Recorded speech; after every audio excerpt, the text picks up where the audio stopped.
Hi, everyone. Why don't we get started?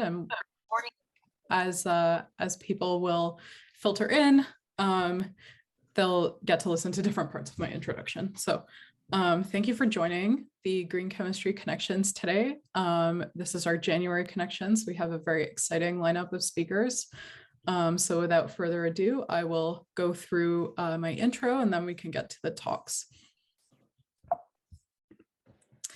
And so for a brief structure of today, what's going to be happening is in the first hour of the connection, we'll hear from our speakers.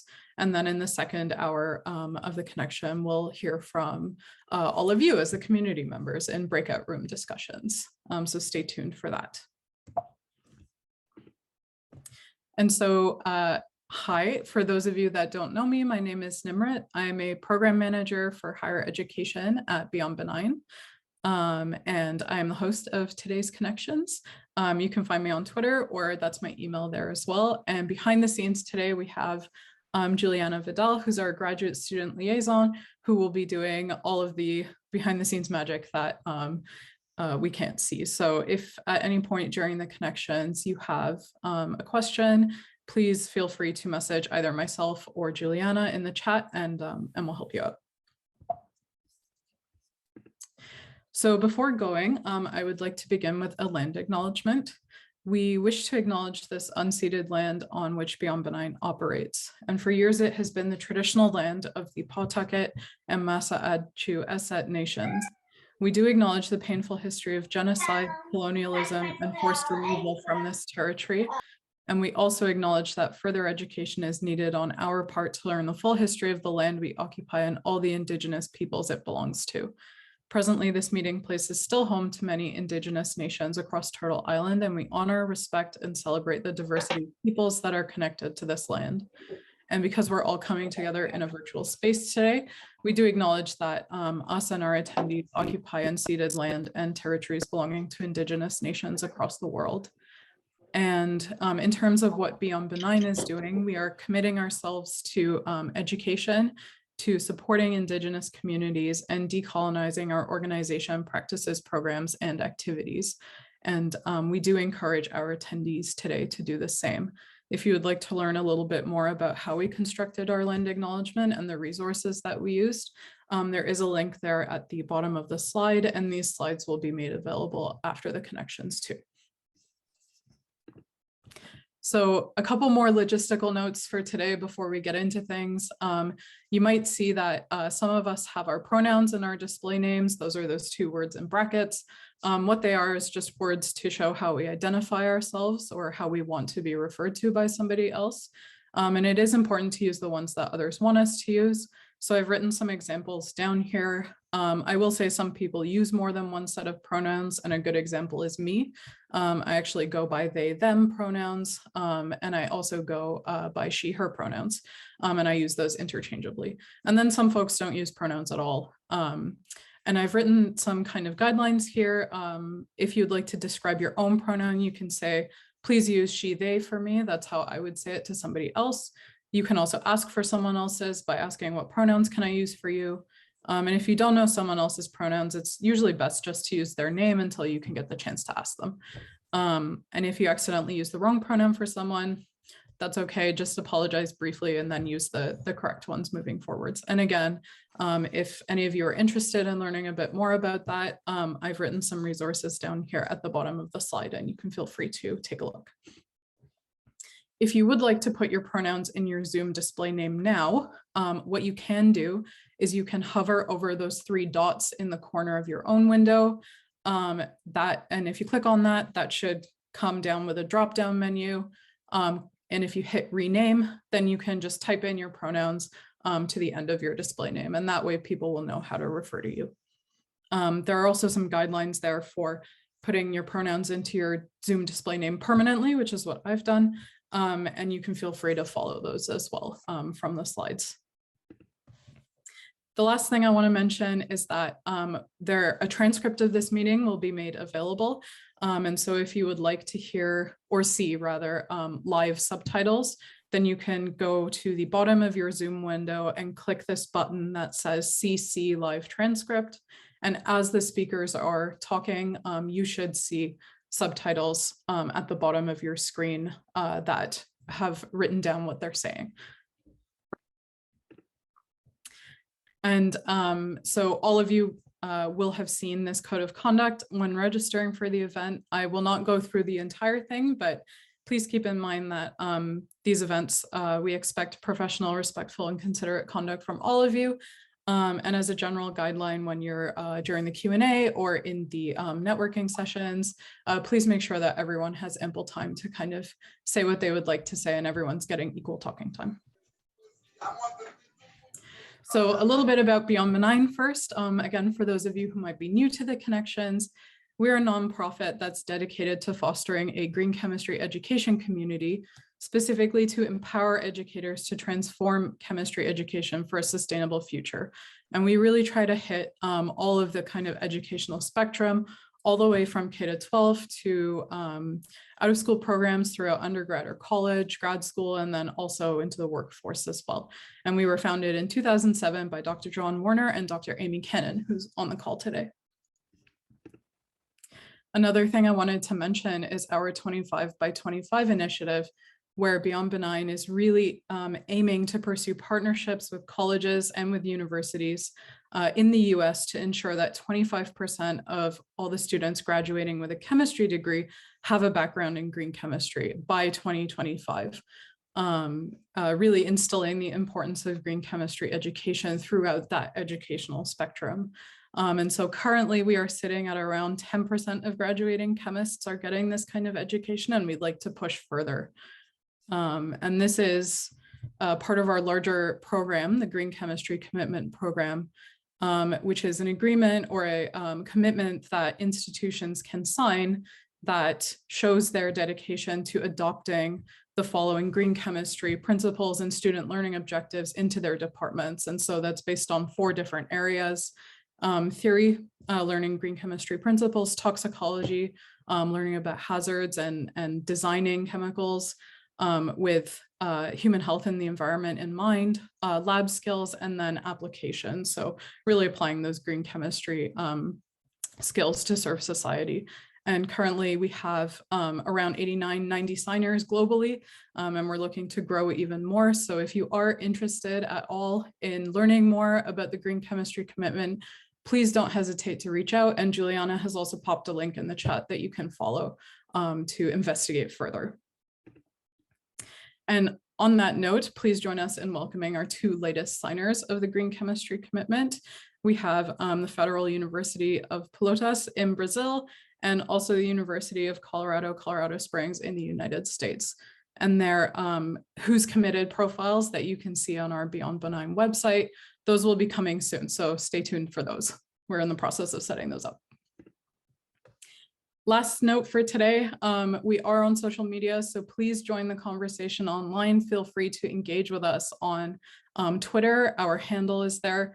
The wonderful Juliana will be live tweeting about the Green Chemistry Connection. So if you are Twitter inclined, please feel free to jump on and engage or retweet or use these hashtags. Or you can also find us on Facebook, Instagram, and LinkedIn. So please don't hesitate to use those avenues to reach out as well.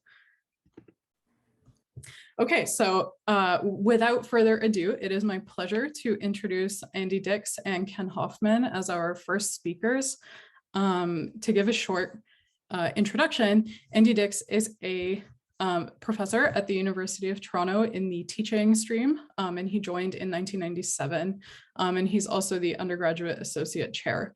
His research interests are in undergraduate laboratory instruction that involve designing novel and stimulating experiments, particularly those that showcase green chemistry principles. When I was at U of T, I also had the opportunity to work with Andy, and I would say that it was really, really fun time. And that's personally how I came to learn more about green chemistry as well.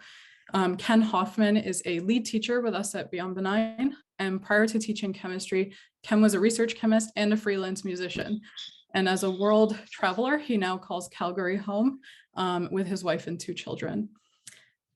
And so I am going to stop sharing my screen, and I will invite either Andy or Ken to share their screen and to begin.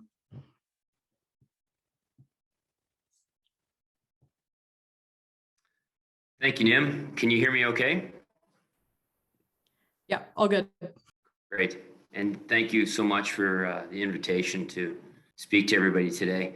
And thank you for attending When Ken and Andy Met, mentoring green chemistry educators and being in Nexus. Nim did a nice job of introducing us, so I'll just launch into the next slide. So I have a land acknowledgement as well. I'm speaking to you today from the traditional territories of the people of Treaty 7 region in southern Alberta. It's just across the border, about 5 hours north of Montana, which is largely the same Indigenous area. This includes the Blackfoot Confederacy, the Siksika, the Piikani, Kainai First Nations, the Tsuut'ina First Nation, Stoney Nakoda, Chiniki, Bearspaw, and Wesley First Nations, and the Métis Nation of Alberta Region 3. I think it's really important that we do this in general, of course, but specifically when we're talking about sustainability themes, that we acknowledge those who've lived sustainably on the land for millennia. And with that, I'll hand it over to you, Andy. Thanks, Ken. I would also like to acknowledge this land on which the University of Toronto operates. For thousands of years, it has been the traditional land of the Huron-Wendat, the Seneca, and the Mississaugas of the Credit. Today, this meeting place is still the home to many Indigenous people from across Turtle Island, and we are grateful to have the opportunity to work on this land. Okay, so Ken and I are going to co-present today, and the discussion that we're hoping to have with you is as follows. We're going to start with an example of networking outside of higher education, and from the title, really give you a perspective of how we met and the sort of activities that we've been involved in, some green chemistry ones, but some non-green chemistry ones as well. We want to speak a bit about why we think building a green chemistry network outside of higher education is very important, and cover the benefits of doing so. Some of those would be benefits to you as educators. Some would be benefits to teachers, benefits to students, and benefits to society in general. Recognizing that some of you will be doing some of this already, and we know are doing some of this already. And we're going to really frame that as really as an appeal, and mention some actions that Ken and I have been working on specifically, and end with a bit of a how-to. How might you get involved in starting small with a network and potentially building a larger one? Okay, so just a bit of background on Ken and I. If we go back over 10 years, Ken was teaching in Hungary at the American International School there, and thinking about coming home to Canada. And I was at the U of T as an associate professor in the teaching stream. We actually met the following year in 2012 at a networking event, a students awards night at the University of Toronto. And at the time I was heavily involved in the Canadian Chemistry Olympiad and the Ontario Provincial Chemistry Olympiad programs. I invited Ken to participate in those and to work with me in mentoring students and training them for local and national and international competitions. Our mutual interest in green chemistry really came about, though, in 2014, when we both attended the BCCE, the Biennial Conference on Chemistry Education that year was held at Grand Valley State University. And I mentioned to Ken, come and see John Warner speak. And probably everyone who's on the call today has heard John and the enthusiasm that he imparts around green chemistry and the education side of things. And that was certainly, I think I'm speaking for Ken, but an inspirational speech given by John that we both heard about. And for a number of years, Amy and I have collaborated on various activities. Ken and Amy met at a College Chemistry Canada conference in 2018. And a couple of years after that, Ken and I collaborated on writing a paper together, largely on Ken's work that he had been doing at his high school regarding greening the high school chemistry curriculum there, particularly from a lab perspective, and I'll mention the article that we wrote in a few minutes' time. Just to give you a perspective, Canada is a very, very large country, and I'm located in Toronto. Ken is located in Calgary. We met in Toronto, and eventually we've had to conduct a lot of our collaborations and so on online through Zoom, certainly throughout the pandemic. The size of Canada certainly creates some challenges in terms of networking. We have a 2-hour time difference, which isn't that great, but if you go from the far east of the country to the far west of the country, it's over 5,000 kilometers.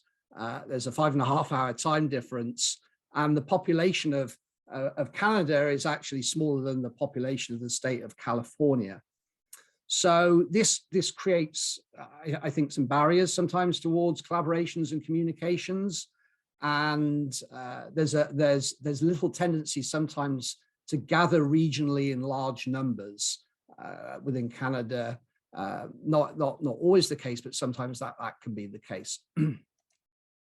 So this is really how we first started interacting, and I mention it because we were networking through the Chemistry Olympiad a number of years ago. These are students that we went to Azerbaijan in 2015 for the ICHO event there.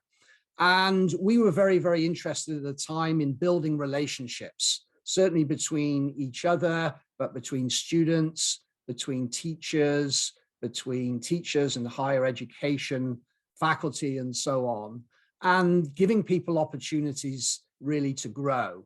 Of course, we were interested in the competition side of things, but more than anything else, we were acting as coaches and giving people an opportunity to be the best that they can be.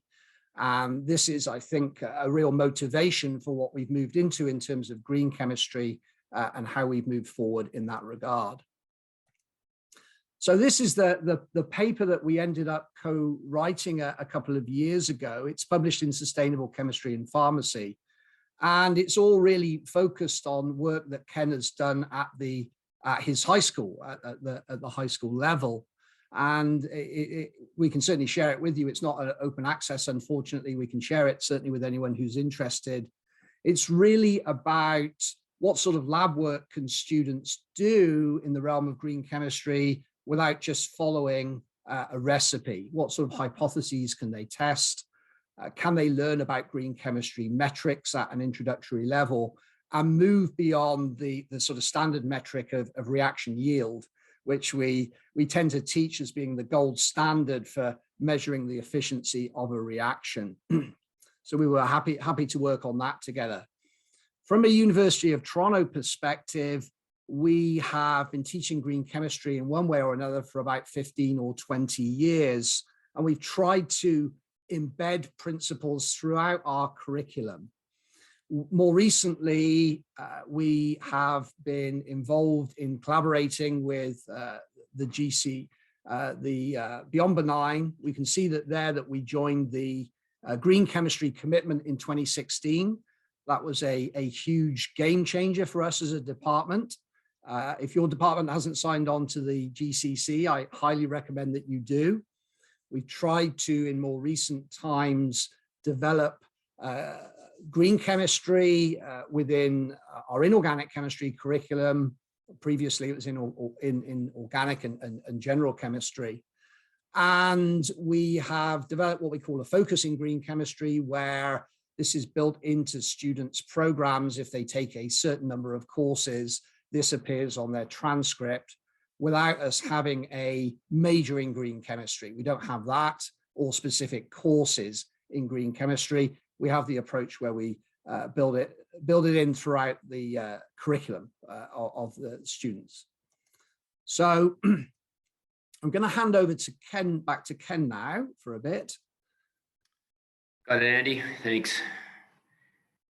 You want to just give that a click here. I'm just going to talk a bit briefly a bit more about that timeline that Andy just discussed and how it represents an example of what many of you are already doing Many of you, maybe some of you are thinking of establishing a broader network across the various levels of education, or maybe it just never occurred to you that you could have this sort of impact. So as Andy mentioned, the green chemistry commitment was a foundational initiative in green chemistry education at the University of Toronto. And also I want to draw attention to the green chemistry initiative as well, which I believe, Andy, was a student initiative. And I believe, if I'm not mistaken, Nim and Jonathan Moyer were involved in that student organization. Through this green chemistry commitment and the greening of the labs at the University of Toronto, Andy's mentored several people, including 2 faculty members, Barb Mora and John DeBaker.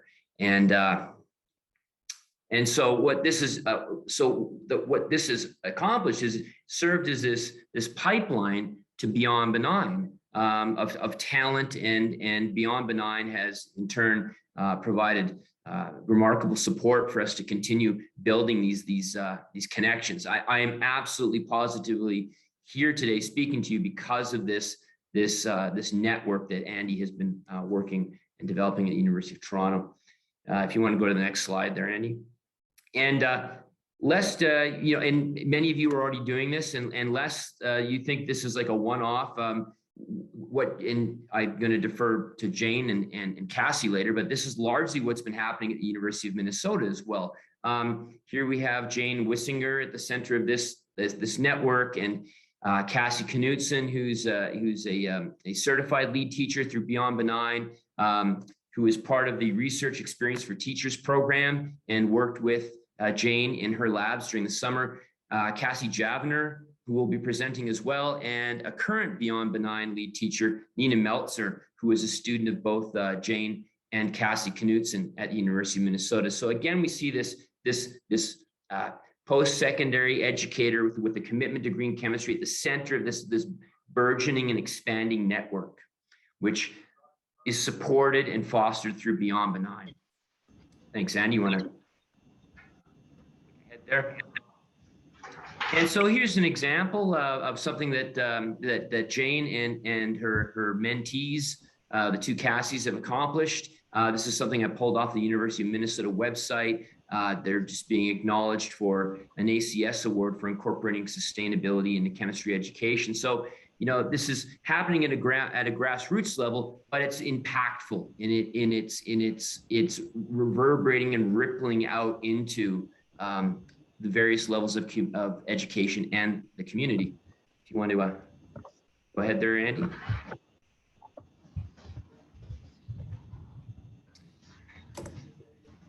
So I was thinking of what are we talking about, and what jargon could I use? What word could I apply to this function that Andy is fulfilling and Jane is fulfilling in the green chemistry education community? And so I came up with this nexus, this center point through which people reach in and reach out, from which the network grows. So at the end of this presentation, there will be an appeal for many of you to partake in this journey, and many of you already are, and maybe it's just a matter of talking to others who are doing similar things.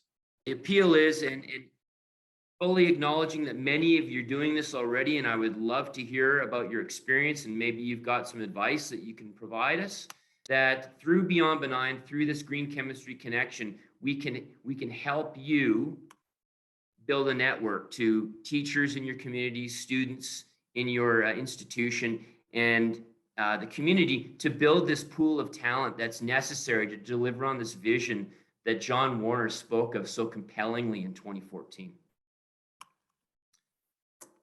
Okay, so I think the important thing here that Andy, the point he wanted to make is that the importance of reciprocal mentorships rather than hierarchical mentorships. And I can say through all my interactions with everybody in the green chemistry community as a high school teacher, I've definitely been treated as a peer, which has really allowed me to make a more substantial contribution.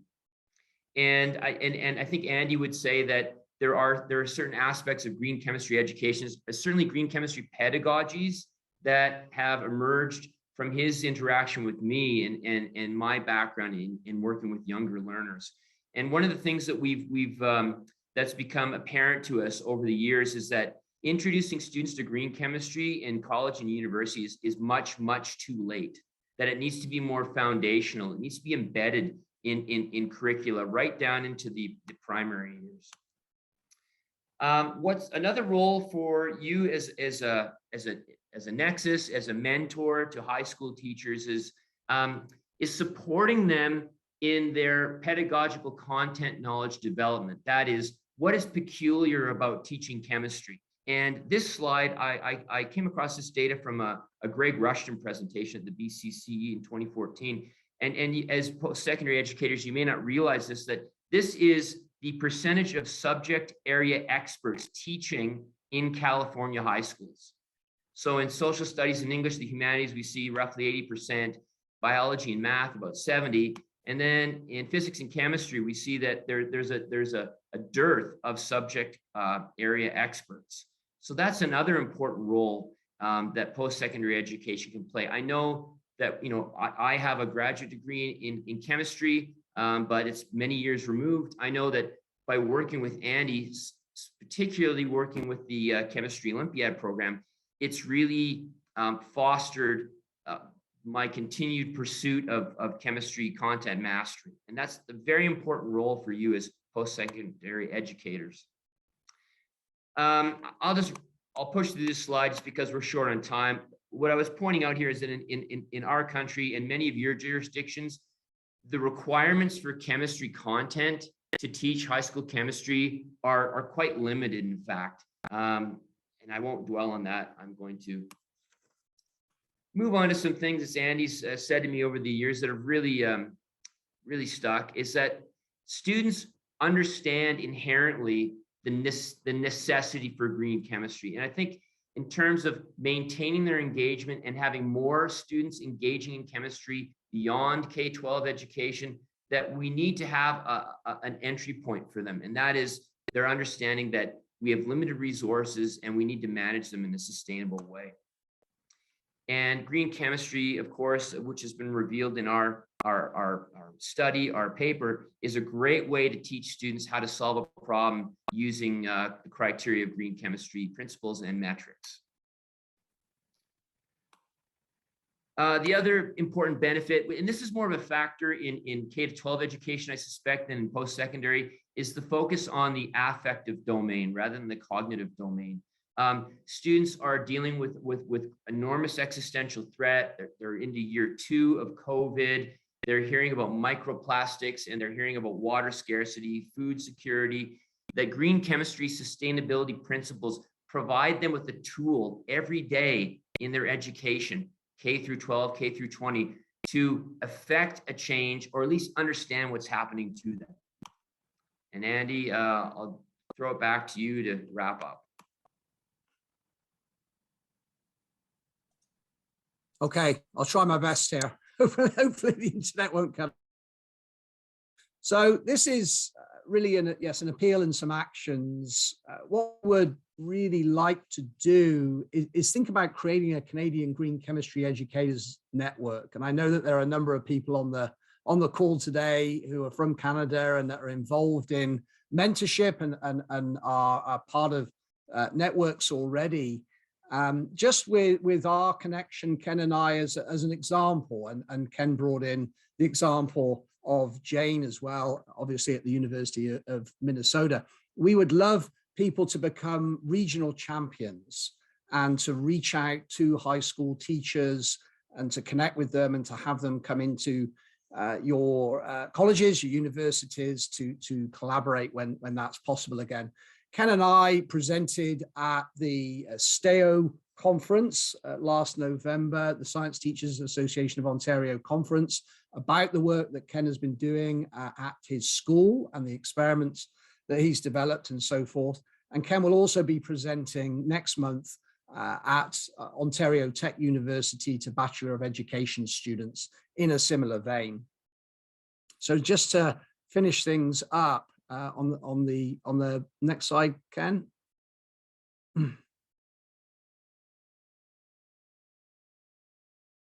So here are just some suggestions. And again, we acknowledge that some of you will be doing some of these things.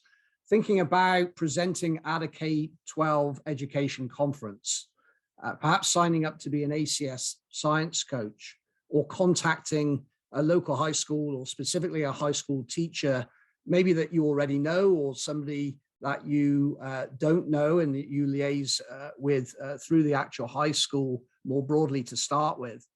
Inviting a teacher to attend a conference that you're going to, perhaps the BCCE or something like that. Encourage a teacher to visit your university to interact with you. And broadly contacting your university's community outreach office to see if they can lend a hand with support.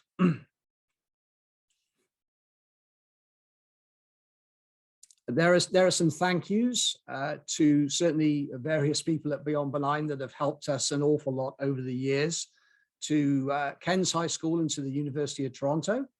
And we're certainly very happy to hear from you as well today or any other time about what you're doing, ideas you have, and how we might expand networks and to move this enterprise forward.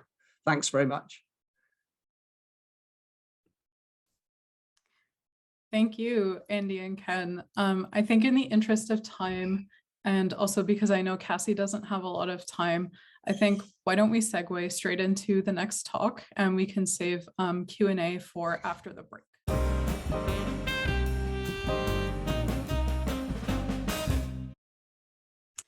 All right, so our next two speakers are Jane Wissinger from the University of Minnesota and Cassie Javner, who is a certified lead teacher with us at Beyond Benign.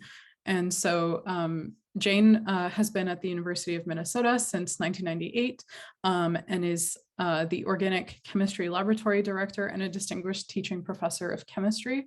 And Cassie is also based in Minnesota in the United States, if I am not mistaken. So please join us in welcoming both of our speakers today. Sorry. And I will invite Jane or Cassie to share your screen, and should be good.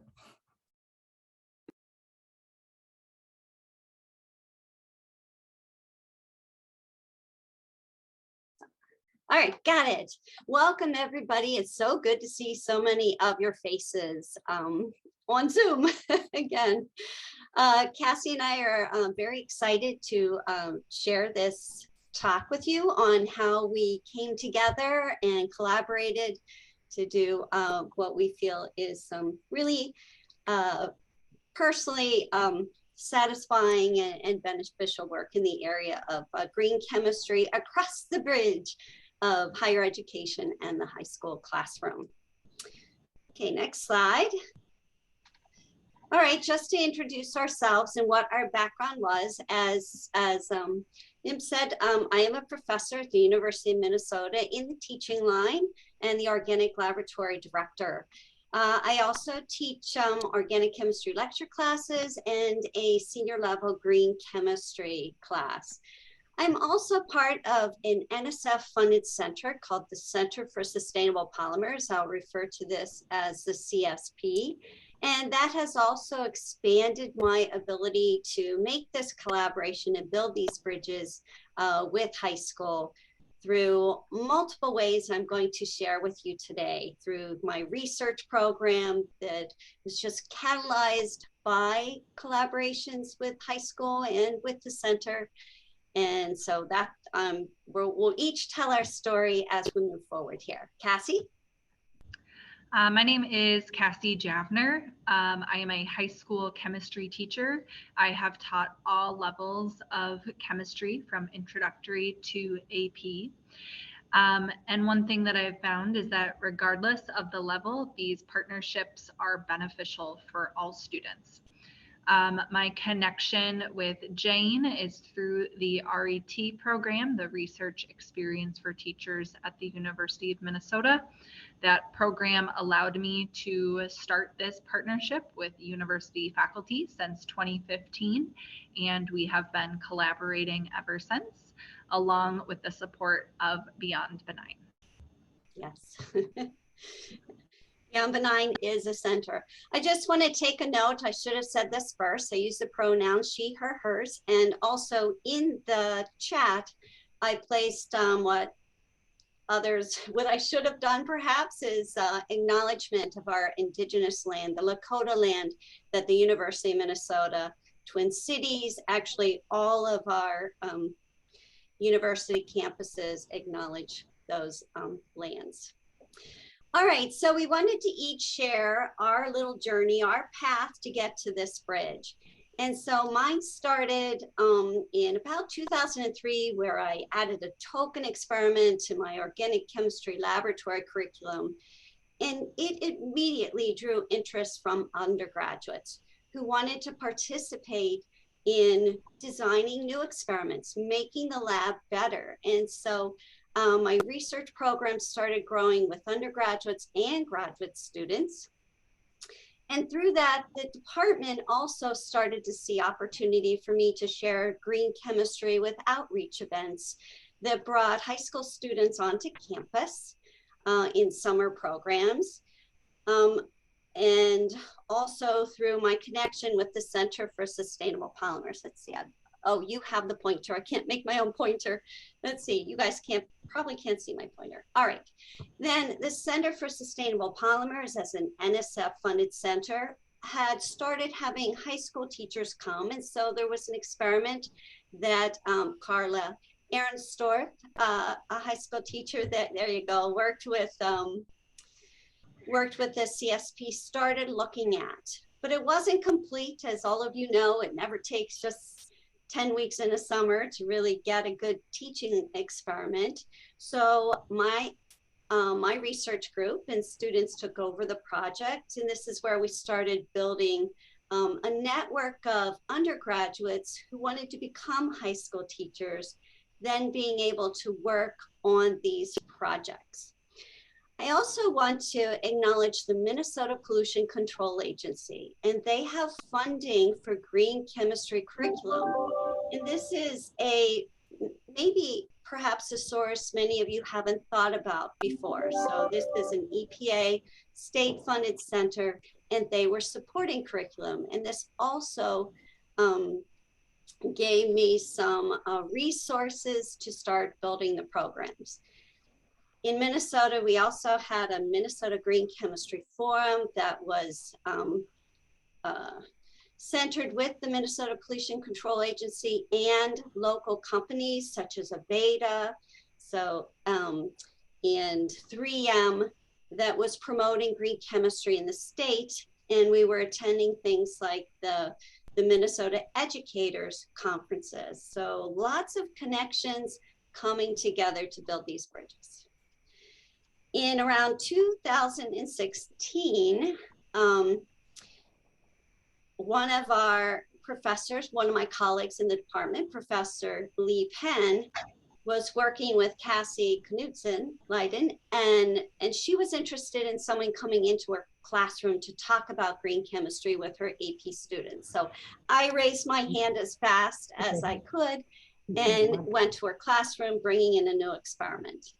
And that started that one connection in the classroom. I had been in some other classrooms, but it was sporadic, you know, here and there. And we'll talk more about how that just doesn't seem enough to go into one classroom at a time. But of course, Cassie had some ideas for improving what I was doing and also the materials. And that's when she started working with me in this another NSF funded center, Materials Research Science and Engineering program that had this research experience for teachers, where high school teachers come on campus and work with a faculty member. Then, as we're talking about green chemistry, of course, I have to bring up Beyond Benign as a resource for K through 12. The University of Minnesota was one of the first green chemistry commitment signers. I've been going to conferences, learning about Beyond Benign in all different ways. And so I'm gonna and that's how Cassie J, so I've been working with Cassie and Cassie these years, And she'll continue that story. But to finish my story, what I do want to emphasize is just the opportunities and joy it's brought me to have undergraduates who really want to come in and learn green chemistry. And many of them now, like Nina, is a high school teacher, part of programs, designing new experiments that we'll talk about. We'll give you a few examples of those, and participating in outreach with me. Okay.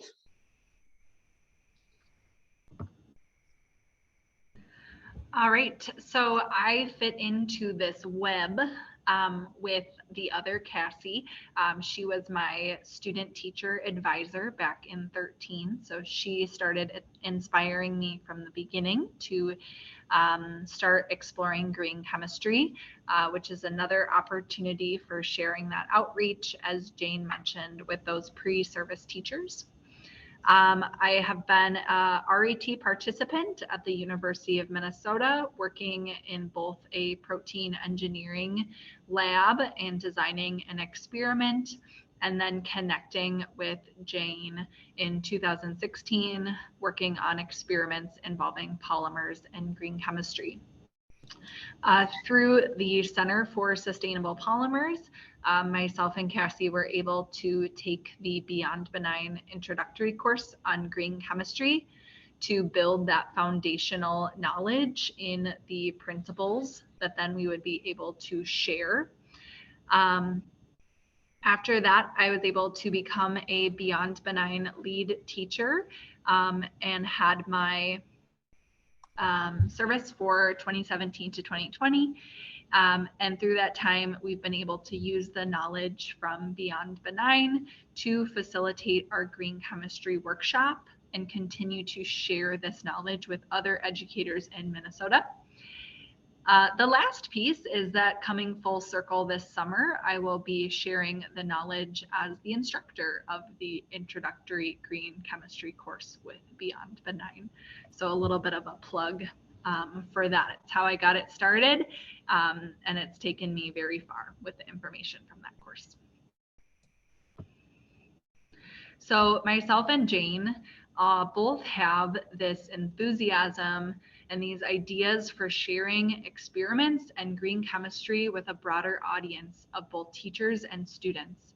We want to spread it past just one teacher or one colleague. And so we had the idea, or Jane had the idea, I should say, to host a green chemistry workshop that we made available for Minnesota high school teachers. This platform would allow us to share experiments and information about green chemistry with an even wider audience. This workshop or these programs, though, are not possible without lots of funding. And so reaching out to organizations, Center for Sustainable Polymers, MRSEC, and the Minnesota Corn Growers Association were all vital in making this workshop happen. The Corn Growers Association had a special interest with PLA, the polylactic acid, the sustainable polymer that we were using. So it kind of all came together to create this green chemistry workshop. All right, so how did this happen? It could not have happened without the combined expertise that we had working together, and you know, such a synergistic experience in learning what happens in the high school classroom and sharing my knowledge. And so, you know, I have resources that the Cassie and Cassie didn't have. For example, just access to the Journal of Chemical Education, seeing what's out there, coming up with other programs. I mean, high school teachers don't generally have that resource to share. So sharing those databases and the knowledge. Certainly, I've gained a lot of experience from designing my own experiments for the undergraduate curriculum that spanned everywhere from general chemistry, a lot for organic, and then for a senior level polymer class. I'm not a polymer chemist, so I've had to learn that, and we've all continued to learn together. Our undergraduate researchers, my undergraduate researchers also are contributing with their ideas and enthusiasm. And then I have run what other workshops. So I was pretty knowledgeable about how to get people on campus, what resources there were. As far as, I ran a workshop on teaching guided inquiry laboratories from another NSF funding. And so I was gung-ho and asked the Cassies to join me. Of course, I have no idea what happens in a high school classroom. And so truly humiliating experience to go in and see what a high school teacher has to accomplish in such a short amount of time, knowing all this national standards, which is pages and pages of criteria that have to be met. And then Cassie became very familiar with the Beyond Benign labs, and so they could select a great portfolio of experiments for us to include in our workshop. And it has worked out great. Next slide. So we've run the workshop for 4 years. We did decide not to do it last year. In 2020, we did it virtually, and that worked out pretty well, but we are covering the state of Minnesota. We do have applicants from other states, and we're thinking of expanding maybe to the Midwest, but we are running our workshop again in 2022. But it's been very successful, I think, for multiple reasons. One is we are in Minneapolis, St. Paul, so lots of teachers coming locally, but also you can see from all over the state, and having the resources to have them come for 3 days. So if we select the right amount of days, a whole full week's too much. High school teachers value their summers, of course, provide a stipend for them to come, provide materials, and then have a continuing program where they learn and build a curriculum, implement it, and report back to us. So I think that really engages the teachers in follow through. And we've had really, really favorable feedback on not only the time for the teachers to get into the lab and run the experiments themselves. That was really, really valued. There's also time for teachers to be able to build their plan. Many of them came with another fellow teacher or group of teachers so they could work together, so that all the chemistry classes or whatever was working for a plan across the different classrooms. Cassie, do you want to add anything to this slide too about the workshop before you go on? I know that I was able to bring some of my colleagues from my school, and I know the other Cassie was as well. And so Jane mentioned the importance of having a team, and it really helps to spread this outreach when all members of a chemistry department are on board and trained and knowledgeable in green chemistry. And it allows it to grow even more than it could as an individual. So it's been really beneficial for that as well, to have those teams of teachers at the workshop. I want to say one more thing about also bringing in teachers from rural communities. And this was where the Minnesota Corn Growers Association really wanted us to reach out to these communities with teachers with less resources, and also share how what many of them are doing, growing corn, how that's being converted into the most successful bioplastic in the world, PLA. And so that's been a real good connection to make. So at these workshops, one thing we found that was very important was to share the replacement experiments from Beyond Benign.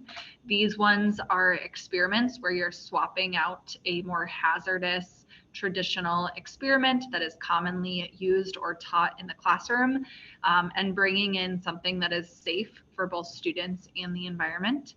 As a high school teacher, we are able to evaluate these experiments, and we kind of chose the most popular or kind of the most easily replaceable experiments to use at the workshop, and also ones that we can showcase a variety of green chemistry principles. Also, feedback from teachers each year allowed us to modify some of the replacement experiments included. And we've also gained a lot of ideas from other teachers on extensions or different ways of looking at these topics. We also tried to work on incorporating biomimicry and environmental topics to connect to those concepts that students find engaging and interesting. So if you haven't checked out the Beyond Benign website, all of those replacement experiments are there. Another benefit of this university partnership is, as Jane mentioned, exposure to the Journal of Chemical Education and other experiments that wouldn't otherwise be possible. One that we did at our workshop was the polymeric medical sutures, where students use the polymer polycaprolactone to draw and create threads. So this is an experiment that Jane has worked to develop. I have brought it into my chemistry classrooms as well at both the AP and general level, and students have a blast. I don't know if you can see this person holding up that suture that's almost to the ceiling.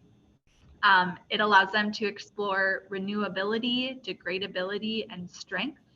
This has been a great experiment that's been used in summer programs and high school classrooms around the state. My students were able to collect data and results and actually present at a poster session at the University of Minnesota on this. So continuing to grow that network by bringing my high school students into the university setting to learn how science works and how we share results.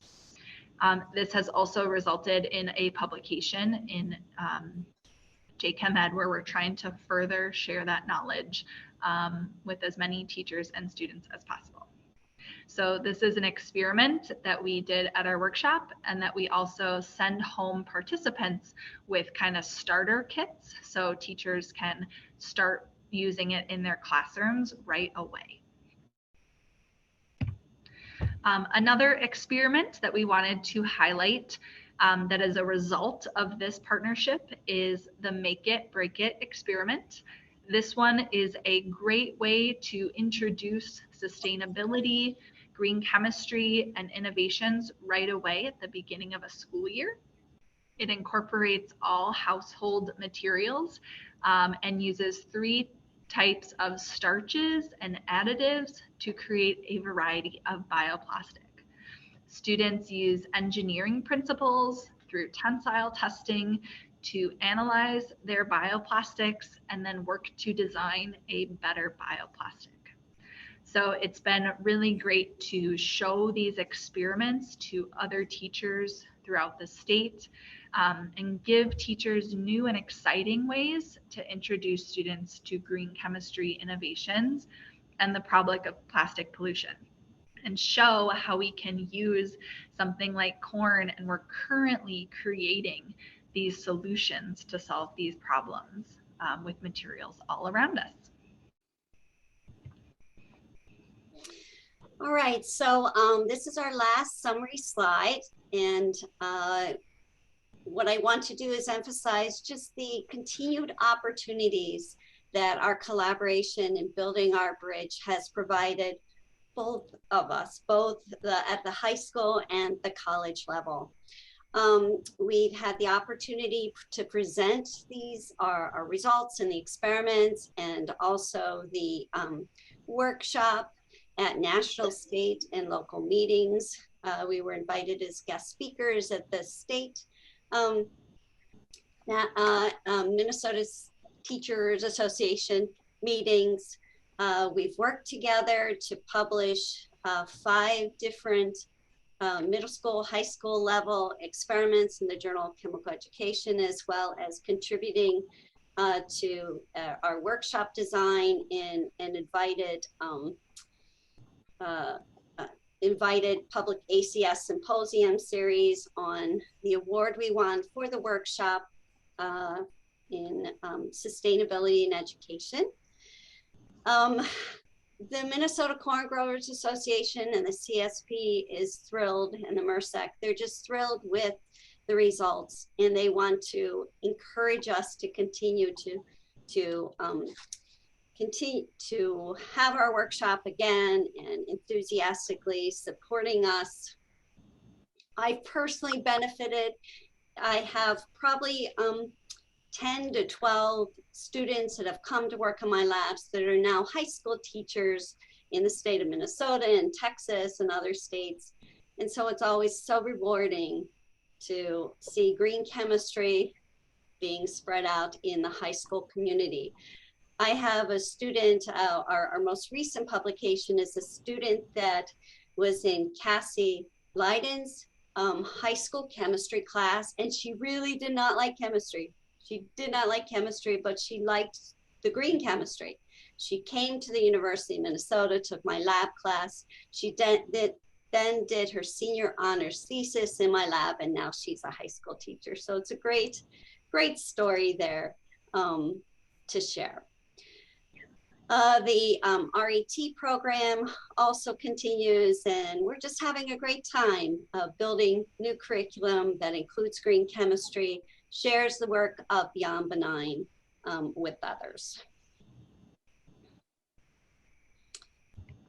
So thank you all for your attention. I saw some good questions in the chat popping up that we are happy to answer.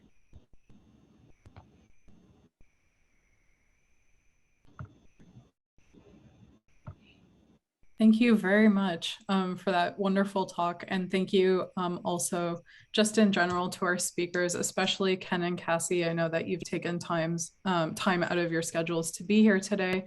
And so thank you especially for that. I think if we do have a couple minutes, we can do a little bit of Q&A. Cassie, if you're able to stick around, unless you have to leave. And then we'll take a short break and we can continue the Q&A after the break.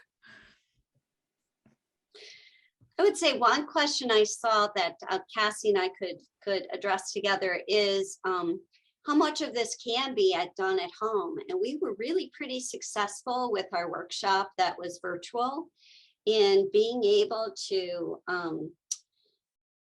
collect or make kits of almost everything, you know, pea powder and everything the teachers would need. And then we had virtual, you know, experiment time, you know, especially edible water capsules from calcium alginates, one of our newest projects that's a collaboration with Benign that's just got published in the Journal of Chemical Education.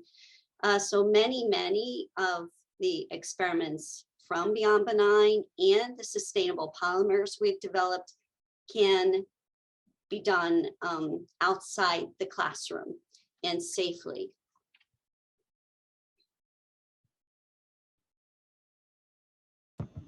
And a lot of those materials, in addition, can just be like acquired at a grocery store.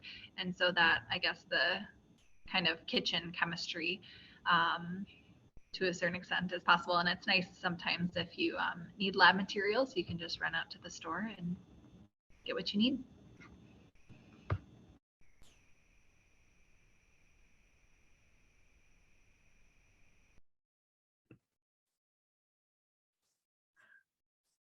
All right, well, thank you to everyone, to Jane, to Cassie, Anne and Ken, Andy and Ken for their great talks. And why don't we take a quick 5-minute break, and then when we return, there will be some breakout room discussions where if Jane and Ken, you are still able to stick around for the second half, we can continue maybe some separate Q&As in those breakout room discussions to kind of keep that conversation going. But for now, please join me in thanking our speakers for today.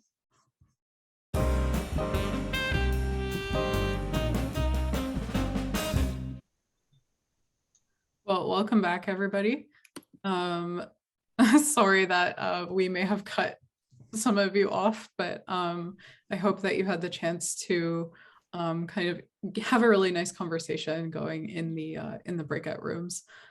So to kind of conclude the end of today's connections, I did want to just say a few more words. So as part of our wrap up here, one of the things that we would love if you could do would actually be to give us a little bit of feedback about our higher education programming or about the Green Chemistry Connections. And you can follow this link here. And after completion of the survey, you can enter a code to be entered, or you will find a code rather to be entered into a giveaway as a thank you, where you could get this really cool green chemistry t-shirt or a really cool wine tumbler there, or drink of your choice tumbler. I personally have both and they are great. And of course, we really value and appreciate your feedback, and we'd love to hear from you about that.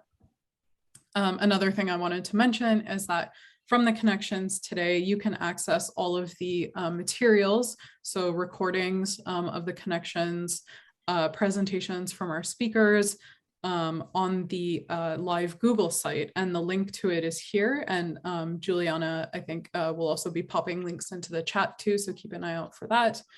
And importantly, what I wanted to mention is that to kind of really continue and encourage and foster the discussions that we were having today and at all of the other connections too, you can do that here on the Google site. So at any time that you want, you can pop in a message or an email and really kind of engage and chat with other people from the connections, follow up maybe on those networking connections that you made.